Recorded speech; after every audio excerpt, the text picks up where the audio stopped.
私はカタリナ様をお慕いしております。God, I love this show.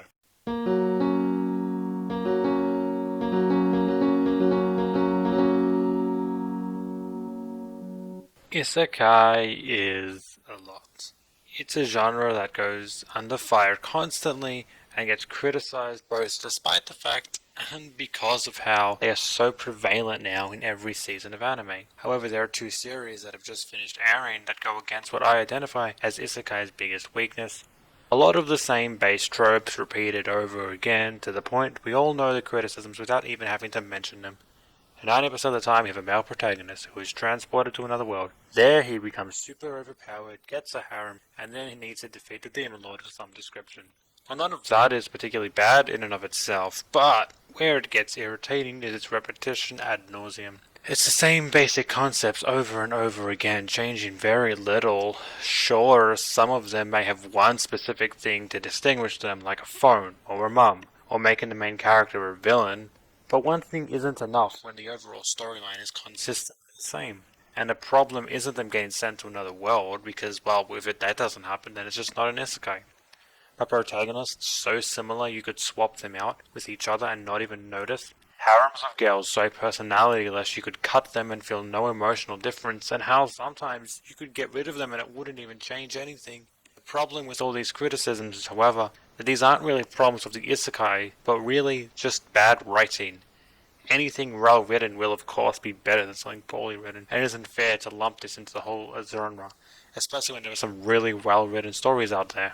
There is something else that I think is a far bigger issue with isekai, and it's something I've never really heard said about it. It's for this reason that I believe My Next Life as a Villainess and Ascendance of a Bookworm are so enjoyable and yet different to other isekais.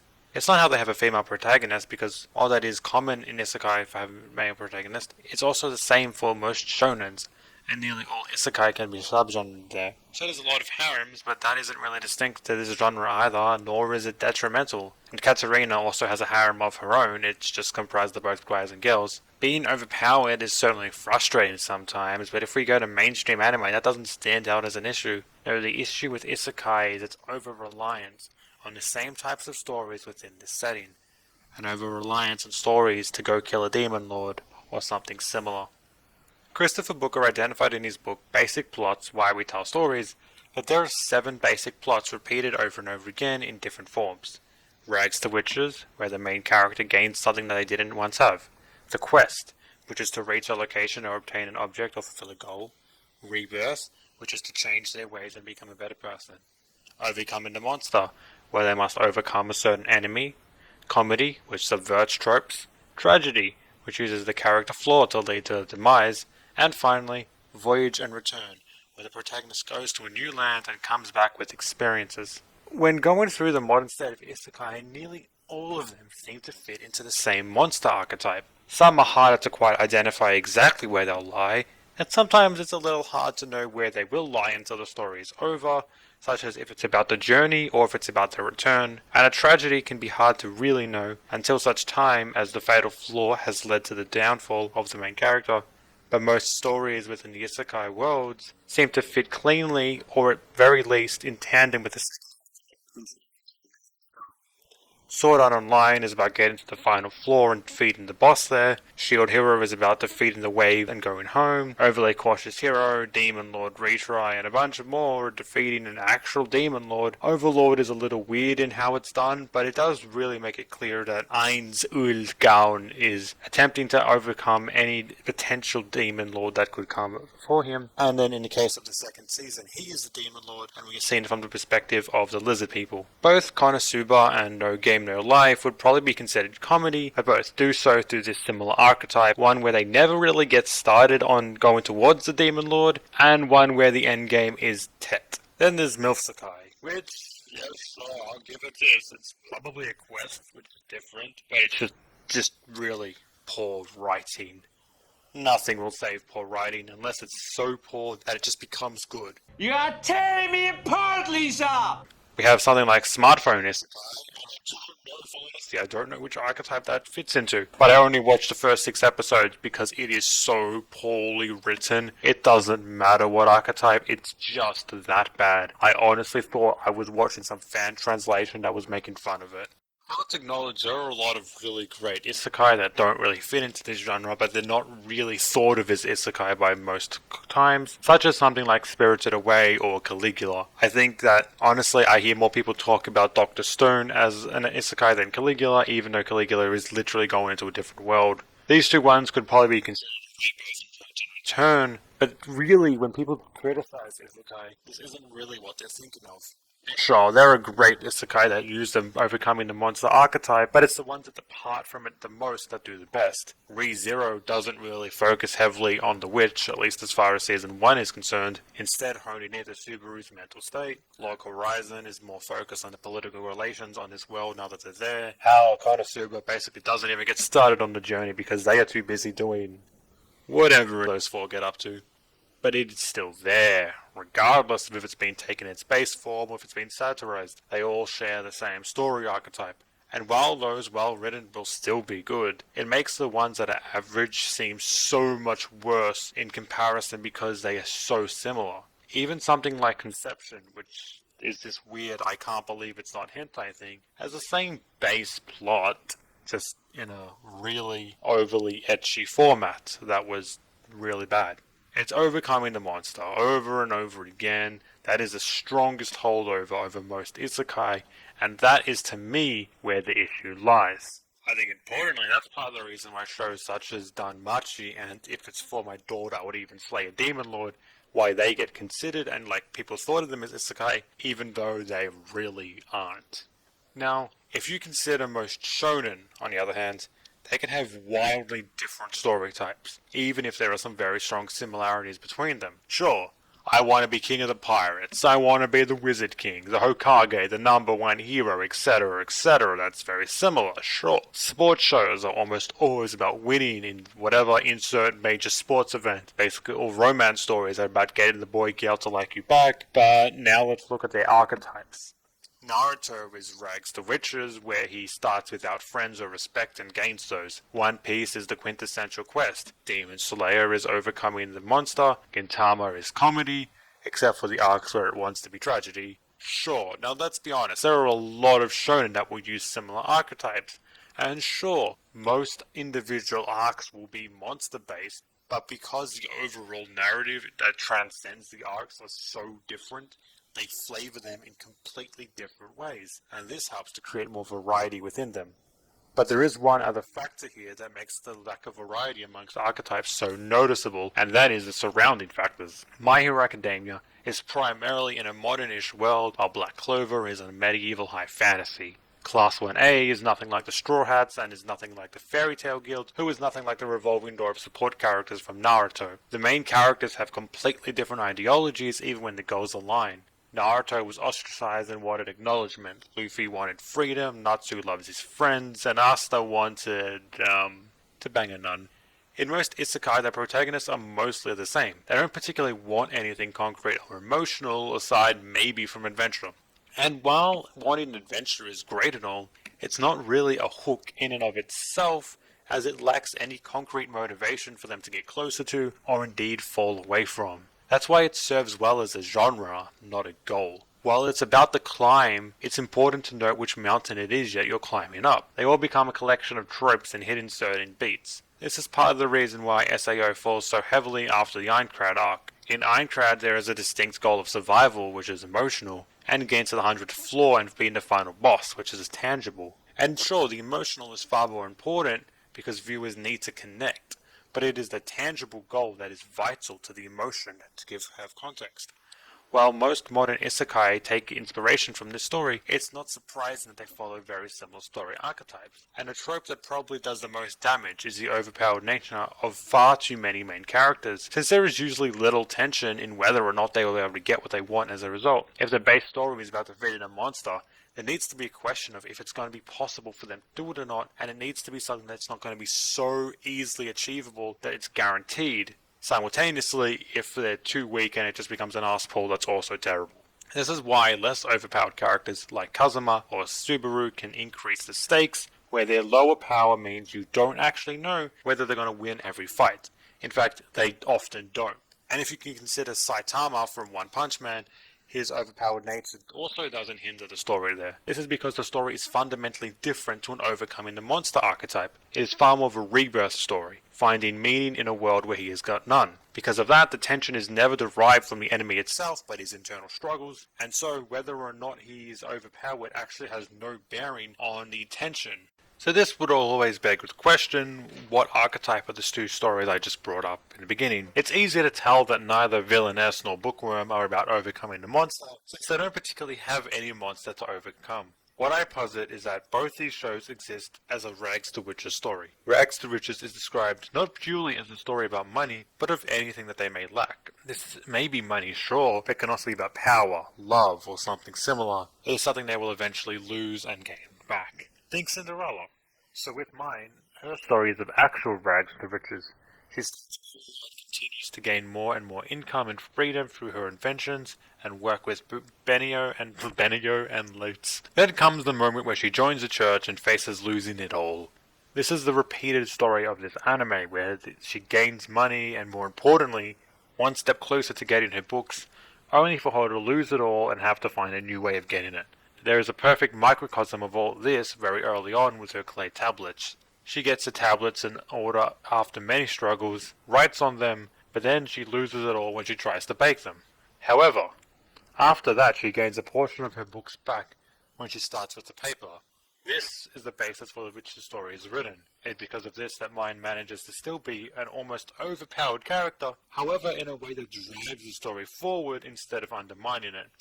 If you want to be an inventor, knowledge of the future or otherworldly inventions is obviously bordering on being a superpower. Consider the movie Yesterday, where there is a musician who wakes up one day and he's in a world where the Beatles never existed.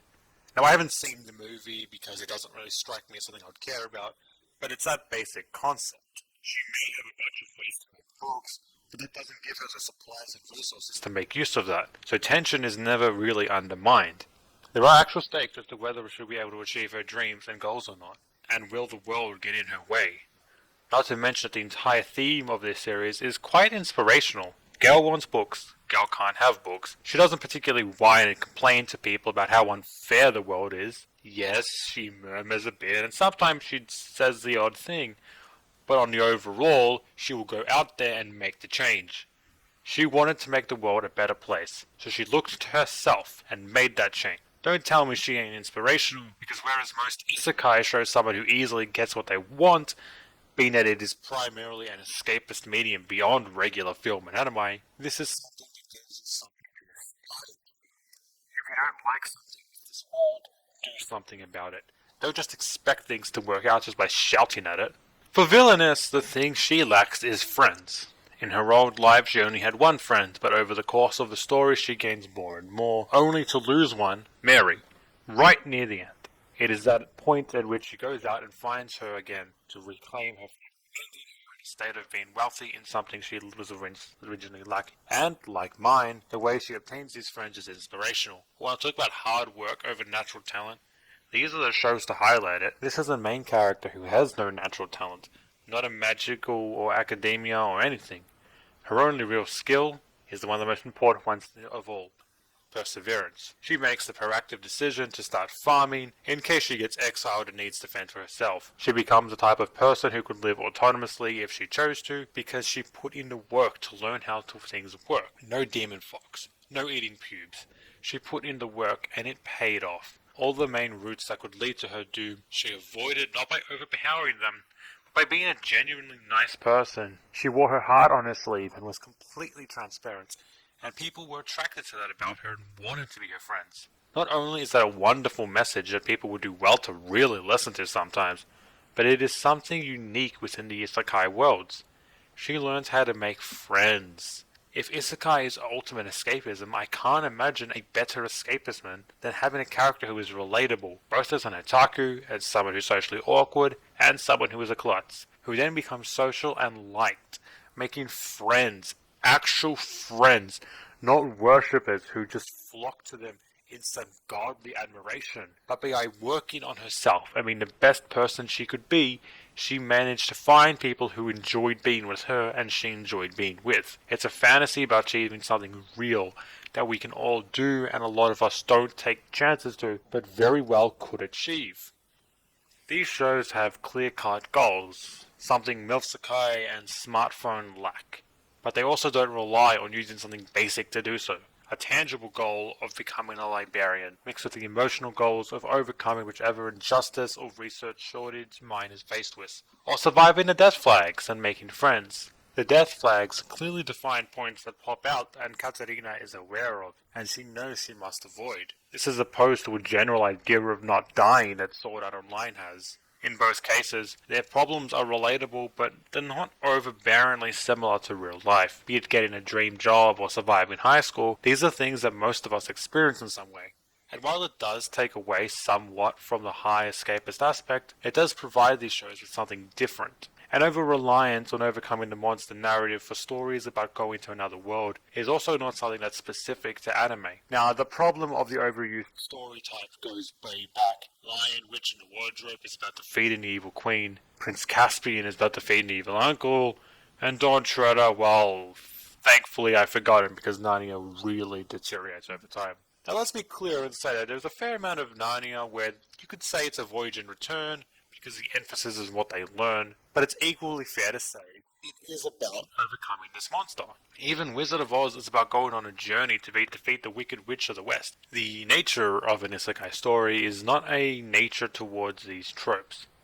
Isekai is a setting. Cities are more than just a physical place where the story is located. It is contextualized in time and history, people of higher society or poverty, and everything in between, social issues, and of course, where the main character is coming from both physically and emotionally. It is a setting that is not tied to any particular historical period, and yet all too often it is. Not only almost always taking place in medieval fantasies, but in very similar types of medieval fantasies. Of most of the mainstream runs, it only really goes to No Game No Life and Saga of Tanya the Evil that distinguish themselves here. One being in a world so high fantasy it doesn't really relate to any historical time period, and the other is basically based off the world wars. So in the entire wealth of places, both historical and fictitious, it seems odd that they almost all get drawn towards the medieval period of some sort. I get that I love the medieval period. It's a very interesting period with a lot of cool things going on. But considering the wealth of isekai, it's surprising there aren't more stories but in different worlds. Now, that's the thing though, even raw medieval fantasies can have more difference between them. Compare the world of Goblin Slayer to Berserk, to Game of Thrones, to Lord of Rings, to Skyrim, to Magi, Seven Deadly Sins, and Vinland Saga, all focusing on different aspects of the world or presenting it in different lights and through different characters' perspectives from different parts of the world. Because of its use as an escapist form, isekai all seem to construct themselves around a very constrictive type of format within the medieval fantasy world, and that puts them in the same types of emotional environments of going on quests to defeat monsters. It's repeated storylines and repeated worlds. It's why my favorite Narnia book is The Horse and His Boy, which started in Narnia, ended in Narnia, and was all about the characters' internal issues and the world around them. And this is why Ascendance of a Bookworm and Next Life as a Villainess are some of the best isekai for a while. Yes, they don't match up to Re:Zero or No Game No Life, but they break the repetition so much more than most modern isekai. While both take place in what seems to be late medieval to early Renaissance, they show a whole new perspective on the worlds. We see more of the town than just an inn and a guild hall. Because the stories aren't forgotten or passed over to get back to the road, here there are details of this town and its economy that bring it to life. Honestly, it reminds me more of Spice and Wolf than any isekai. Villainess has a focus on the school life in noble society, and it is completely different to any real adventure show, making it more reminiscent of something like Katawa Shoujo, although with a story far less bleak. It may not be as different as going to a sci-fi, steampunk, or even modernish world, but its focus made it feel fresh, or at least more in line with different stories. In the end, the base idea is pretty simple. Diversify the genres being used in isekai, instead of just relying on making battle power fantasies. Those that do things like this, like the devil is a part-timer, are far too few and far between. They utilize the idea of being transported more than a lot of mainstream isekai do, which is to have easy world building and snag base appeal and relatability. Now that's not a problem, but it is a significant restriction on what the setting could be. Think of all the things going to another world could offer, and these get tarnished with a simple magic spell. So often are things like culture shock tossed by the wayside. Half of mine and Katarina's conflicts are them doing something socially unacceptable, like wearing her church robes in the street or doing her own manual labor. Honestly, I don't know I could write culture shock as good as it's presented in Bookworm, where they find interesting aspects of things that seem so common to its population but are alien to us. Sad thing is, I've seen non-isekai that aren't even about this subject delve more into the issues, like part 3 of JoJo's Bizarre Adventure. But I guess it's unfair to really compare things to JoJo's. Culture shock is a real-world issue that people deal with all the time, and since a lot of weebs wish to travel to Japan one day, we'll probably have to deal with if they ever get there and realize, hey, there are no subtitles.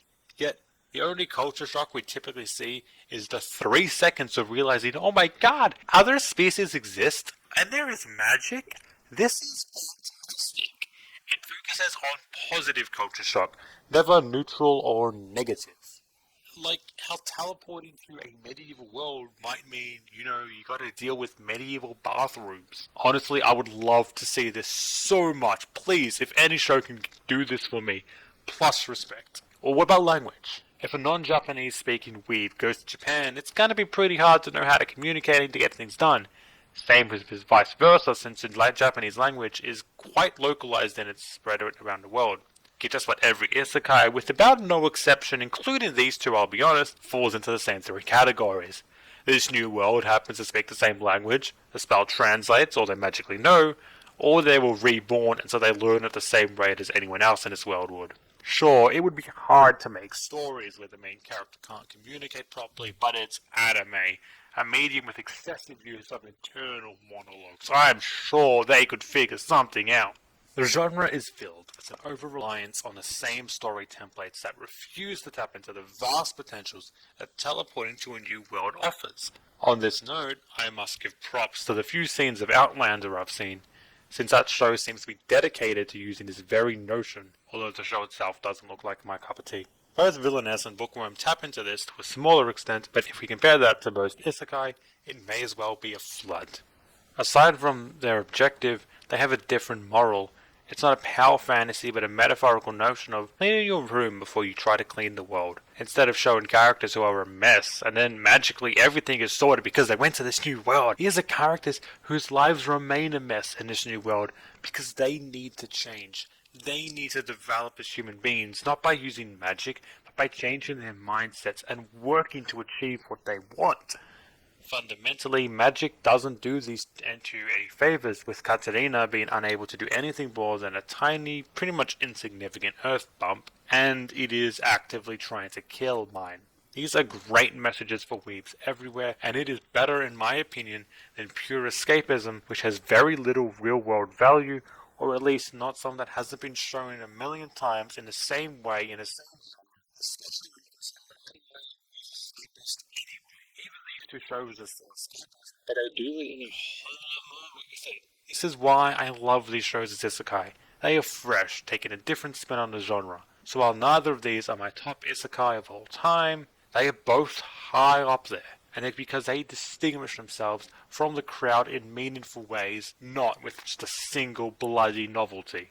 And because I want to put my money where my mouth is, I've been writing my own isekai that you can read over at Wattpad called Bring Me a New World. It's been a while since I've updated it, but I'll be getting back to it in the next few days. Personally, I believe it's more of a rebirth type archetype. So why don't you go over there and see if I actually manage to take any of my criticism to heart, or if I'm just redoing everything I complain about. Links will be in the description, and since that's everything, I will see you next time.